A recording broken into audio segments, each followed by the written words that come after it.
Hello. A happy day after Easter to you. I hope that yesterday was fun for you and your family in spite of our restrictions. And I hope that you have a good time this week. Today, I want the reading to be about one of the last times that the disciples were with Jesus. It happens in the 21st chapter of John, written by, it's called John for a reason. It was written by him. One of the interesting things of this writing, he enjoys letting people know that he was the one that Jesus loved the most. I think it's interesting that he refers to himself as the one Jesus loved a lot of times, and he does so in a couple of times in this reading as well. Let's read this, and then I have an announcement or so for you. This is John 21, starting in verse 1. Later, Jesus appeared again to the disciples beside the Sea of Galilee. This is how it happened. Several of the disciples were there: Simon Peter, Thomas, nicknamed the twin, Nathanael from Cana in Galilee, the sons of Zebedee, and two other disciples. Simon Peter said, "I'm going fishing." "We'll come too," they all said.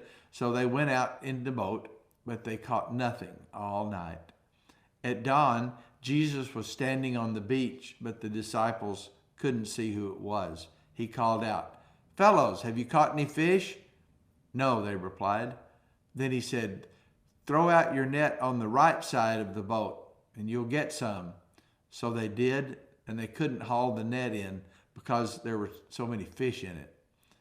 But the disciple Jesus loved said to Peter, "It's the Lord." When Simon Peter heard that it was the Lord, he put on his tunic, for he had stripped for work, jumped into the water, and headed ashore. The others stayed with the boat and pulled the loaded net to the shore, for they were only about 100 yards from the shore. When they got there, they found breakfast waiting for them: fish cooking over a charcoal fire and some bread. "Bring some of the fish you've just caught," Jesus said. So Simon Peter went aboard and dragged the net to the shore. There were 153 large fish, and yet the net hadn't torn. "Now, come and have some breakfast," Jesus said. None of the disciples dared to ask him, "Who are you?" They knew it was the Lord. Then Jesus served them the bread and the fish. This was the third time Jesus had appeared to his disciples since he had been raised from the dead.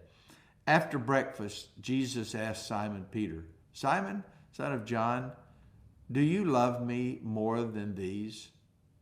"Yes, Lord," Peter replied. "You know I love you." "Then feed my lambs," Jesus told him. Jesus repeated the question, "Simon, son of John, do you love me?" "Yes, Lord," Peter said. "You know I love you." "Then take care of my sheep," Jesus said.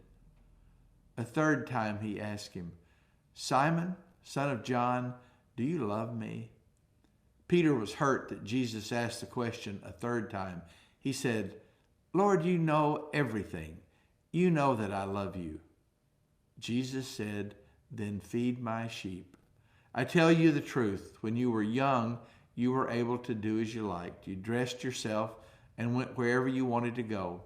But when you are old, you will stretch out your hands, and others will dress you and take you where you don't want to go." Jesus said this to let him know by what kind of death he would glorify God. Then Jesus told him, "Follow me." Peter turned around and saw behind them the disciple Jesus loved, the one who had leaned over to Jesus during supper and asked, "Lord, who will betray you?" Peter asked Jesus, "What about him, Lord?" Jesus replied, "If I want him to remain alive until I return, what is that to you? As for you, follow me." So the rumor spread among the community of believers that this disciple wouldn't die. But that isn't what Jesus said at all. He only said, "If I want him to remain alive until I return, what is that to you?" This disciple is the one who testifies to these events and has recorded them here. And we know that his account of these things is accurate. Jesus also did many other things. If they were all written down, I suppose the whole world could not contain the books that would be written. I think this is an amazing end to the book of John. I just love the personal account of Jesus, even after his resurrection from the dead, in which took care of the sins of all that believe in him. Jesus still was helping his disciples, helping them with food, and then helping Peter to understand it was his job to take care of others. And speaking of taking care of others, I'm so pleased that Hope Restored is nearly completed this year. It's not quite, but it's nearly. You're going to find on the Facebook page that the church has, as well as the church website, several pictures of the final work on the inside of the South Maids house. I want to thank Steve Jackson and the other Hope Restored volunteers who finished the work so well. It is an amazing testimony to caring for your brothers and your sisters. I thank you for all the work that you did there. And I look forward to seeing what we can do later on to finish this job, the last little bit we have yet to do. And I'm anxious for what's going to happen going forward for each of us.